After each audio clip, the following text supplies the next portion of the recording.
Hey, welcome in. I am Lizzie Arbogast, sports editor at Tallapoosa Publishers, alongside managing editor Santana Wood. How are you doing tonight?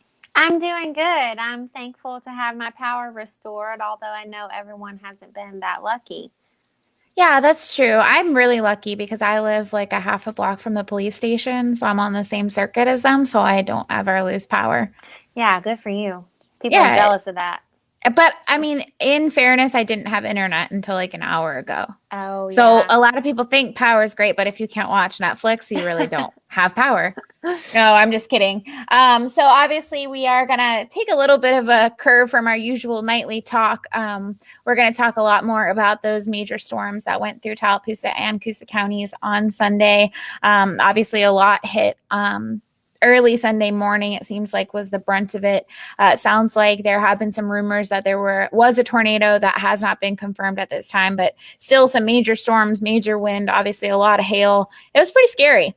It was. It really was. I know that, those straight line winds can definitely feel like a tornado and sound like a tornado and cause the damage that a tornado might can cause as well. So, Tallapoosa County EMA Director Jason Moran said there were three major areas of damage. Yeah, so those areas were the Wind Creek Farms to Point Windy area, continuing up in that stretch, as well as in Coosa County into Alexander City on 280 near the Walmart and the Parish Hill subdivision. I know got it really bad, as well as the Rock Springs Road toward Eagle Creek area in Dadeville. Yeah, Wind Creek State Park also got it pretty bad on Sunday. A lot of damage over there, a lot of trees down, a lot of RVs damaged. One minor injury reported over there, but for the most part, just some pretty extensive damage. Wind Creek State Park is hopeful to be open, at least in a limited sense, by Wednesday. Really hopeful for Wednesday, but at the very least by the end of this week, hoping to restore power and clean up those areas over there. Yeah, so I went out a little bit today to find some storm damage and talk to some people. And one road that got pretty badly hit was County Road 30, which is Moose Road. It connects Highway 63 to Elkahatchee Road there in Alexander City. And I talked to a man named Jimmy Johns. He described his the storm, what he felt, him and his wife, as well as their storm damage. So we are going to listen into what he had to say this morning. We were asleep, 7 a.m., power went off. My wife and I got up. We heard what sounded like a train. We ran in the living room, and by the time we got here, trees were falling, and we started to go to the storm shelter and said it's too late. So it lasted probably 20, 25 seconds, and it was gone. And this is what was left. Yeah, so tell me a little bit about this damage that we're seeing behind you. Well, these are probably 60-year-old trees. We've lost 8 on the property. We've had several of our roofs, our outbuildings hit. Our roofs have been hit by limbs, and pretty good bit of damage. Was still out of power. Don't expect power back till Wednesday. And now your wife was telling me that the volunteer fire department came out. Tell me a little bit about that. Volunteer fire department, TJ. TJ Body, just can't say enough how much we appreciate what they did. They came out yesterday in the rain. They were clearing everybody's driveway to make sure they had free passage if they needed medical help. They went all the way down the road, helping everyone. Did a great job. I'm going to start contributing more. That's awesome. And what are you guys, what's the work that you guys have to do? Like, what's your first step? I think first step was we got several contractors coming out to look at what it's going to take to clean up the yard. And I've got a contractor, D&D just Construction, looking at the roofs now. Called Karen Chanel. They got right on it. They said, go to work, keep your receipts, and we'll get you fixed up. You guys are all safe, though, right? Everybody was safe. Nobody was hurt. A little shaken, but we're good to go.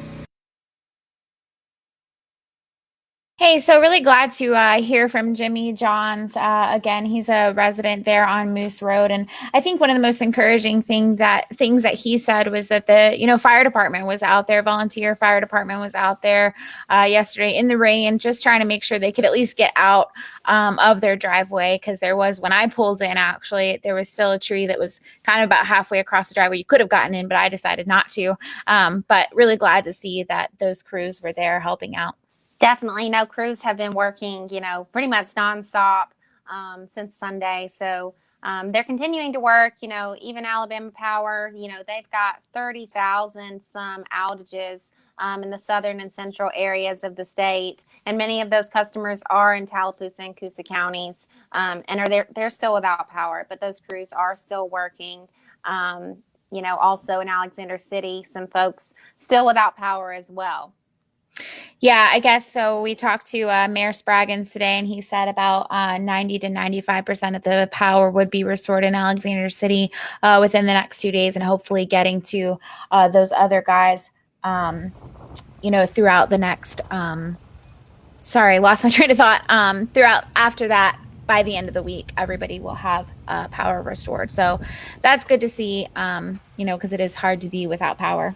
Certainly, I feel for all those folks without power still at this point. I know that's tough, but just hang in there and know that they're working as hard as possible to get that up. They've got crews from out of town coming to help, really working hard on that.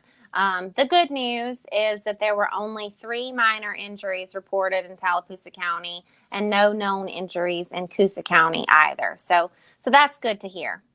Yeah, absolutely. I did talk to another lady named Angela Windsor, and she had told us how she was amazed at, with all the damage around her home, that her husband and her daughter, who were all inside the home, were not injured. Also, there was some kind of important memorabilia around her home that had trees all around it, but not on it. So we will listen to her experiences now. Well, I awoke to the sound of thumping and just sounds like I don't remember hearing before, like things going against the side of the house. Loud noises, lots of thumping, and then sounds like swooshing sounds. And I jumped up and ran to the hall and literally ran into my husband. And he was coming to get me. We had no time to make it to our basement. And then it was silence. You hear a lot of like things that you can hear like going through the air, and then total silence. And he said, I came into total darkness outside and stillness, and I knew what was about to happen, and I was coming to get you, and then it happened. And he said, come look outside, and we opened our door to total devastation. Trees gone, trees up by the roots. And I guess what got me was all of these trees, and with a few feet, my porch, I had no time to get any of my plants from my porch, and I've got a beautiful little pink geranium that's in full bloom, and it wasn't moved off of my doorsteps, and the trees are just a few feet away, and the trees are up by the roots, and this perfect little pink geranium, not one bloom touched on it, and it's still just sitting there pristine in its little place, and then trees right in front of it gone completely. So tell me about that cross. What's that cross for? That cross, we put that cross up last Easter. I wanted one for Easter. My mother, I love crosses. My mother loved crosses. My mother passed away last August at the age of 83. My dad's been dead. This June will be 15 years, and she's lived by herself. But my mother loved crosses, and we put the cross, my husband put the cross up originally at Christmas, and we had a Santa that was kneeling in front of it. And we would put it up with lights around it for Christmas. And then last Easter, my mother said, don't take it up after Christmas, leave it out there for Easter.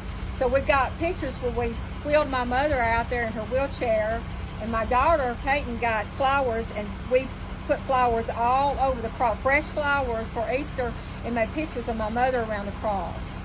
And never knowing she wouldn't be there for the next. And it survived. It survived. And so Jeff Long came and put the beautiful ribbon on it, and that's the ribbon of hope for the coronavirus, and it's been there about a week, the ribbon, and the cross is still there with the ribbon still attached and trees around it gone. It means something to me. Yeah. Lastly, kind of tell me what are your next steps? What do you need to get done, your family, in terms of the damage? No damage to our house, save some a few shingles off the top, which is, again, is mind-boggling when you see the trees behind my house that are down. We had one tree that was, it had pulled it up enough from the dirt where you couldn't see the roots, but you knew it was so many feet above where it was supposed to be that it was almost going to come up. So we called our neighbor, Cody Benton, who came with his excavator and pushed it over. If it had fallen, it would have hit the backside of our house. So he just kind of pushed it and it fell over. So that was the immediate danger we had, but all the other trees are down. We just got to do a lot of cleanup, and I'm just thankful that our house suffered no damage. And that you suffered no damage. And we suffered no damage. None of us suffered any damage. So I'm very thankful. Just to look at the placement of the trees, the way they fell, like one the root fell up by the roots, the other one snapped in half and laid across it, and they all laid perfectly so that none hit my granddaughter's pool around back, none went in the pool. It's like the trees went all around it, nothing hit our house, and the big ones, nothing hit our house, so it's just amazing.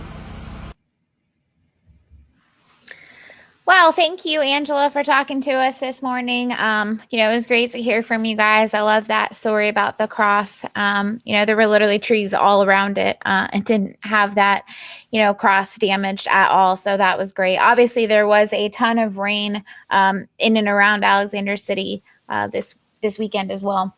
Yes, there was. Alexander City saw a total of 8.5 inches of rain on Sunday alone. And there's been a total of 46 inches in Alexander City throughout the year so far. So a lot of rain on Sunday. And also we got an update from Dadeville Mayor Wayne Smith about some power outages over there.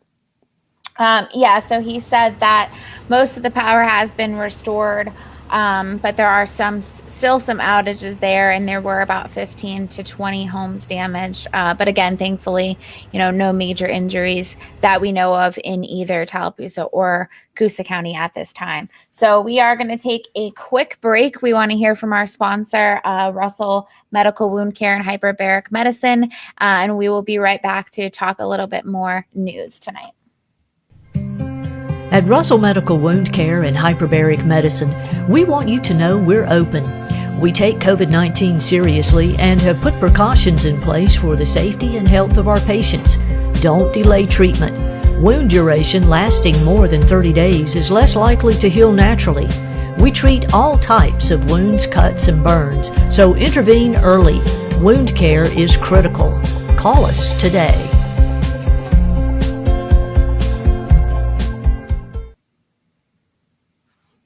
Hey, welcome back. Again, I'm Lizzie Arbogast, sports editor at Tallapoosa Publishers, alongside managing editor Santana Wood. We're here mostly talking about the storm damage. We will get to some coronavirus news as well. Do again want to mention that the National Weather Service has not done an investigation here in Alexander City. So the rumors about it being determined a tornado, that has not been confirmed at this time, but still some pretty severe weather here in Tallapoosa and Coosa counties. Elmore County did get a little bit luckier. Yeah, Elmore County was fortunate. Elmore County EMA Director Keith Barnett said that the county really didn't receive much damage, considering it was in between a couple counties who received some significant damage. He said there were 2 reports of trees down and a few reports of water covering roadways, which were cleared after those drainage pipes in those areas were cleared of debris. But there were some power outages in the area.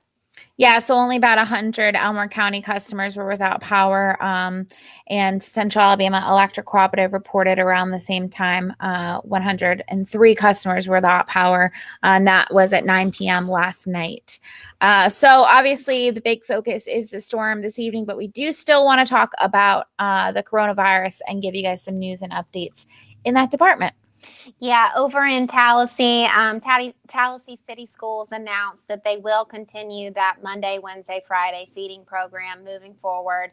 They had previously discussed moving to a weekly pickup program like many others have done, but they will stick with that Monday, Wednesday, Friday program. But some other organizations have stepped in to fill that Tuesday, Thursday void. Yeah, so got places like Studio Bees, Food for Students, Wall Street Community Center is still going to have their feeding program. So there are places and outlets available. Obviously, there are still a growing number of cases of the coronavirus across the state. As of 6:40 p.m., there were now 5,078 cases in Alabama, and that is an increase of 506 cases since our last show, which was Friday night. So in 72 hours, an increase of over 500. Yeah, local counties saw an increase as well. Tallapoosa County now has 193 confirmed cases of the coronavirus. That's an increase of 33 since our last show update with you guys. Also have 12 total reported deaths, and 9 of those have been confirmed to have been from the coronavirus. Yeah, and then in Elmore County, they now have 68 confirmed cases, which is an increase of 14 since our last show. There has been that one reported death, and that person also has been confirmed to have died due to the coronavirus. Over in Coosa County as well, an increase of 3 more since our last show, now at 23 confirmed cases with 1 reported death still. Also, that one has been confirmed to have been from the coronavirus as well. So we know that the storm kind of distracted everybody a little bit, not in the way that we'd like, but it did get our minds off the coronavirus a little bit. But, we did want to give you guys an update and definitely keep you up to date on that. Yeah, absolutely. And, it's always important to stay home amid this coronavirus crisis, but even more so now over the next couple of days as crews are trying to clean up the damage, trying to restore power. Also, the National Weather Service is predicting another bout of storms late Wednesday night and into Thursday. So it's hard to predict the severity of the storms at this time, but just please stay safe, be careful out there, and anything that we can do to give you guys updates, we will be sure to do. Definitely. And we just want to thank our sponsor, Russell Medical Wound Care and Hyperbaric Medicine. Really appreciate their support and appreciate all you guys for tuning in to us. We will continue to be here every weeknight at 7 p.m. And you can also pick up our papers. The Alex City Outlook comes out every day. Also, the Tallahassee Tribune and Wetumpka Herald will come out on Wednesday for a lot more coverage on the coronavirus and everything else happening in the community. We appreciate you guys tuning to us for your local news source. Again,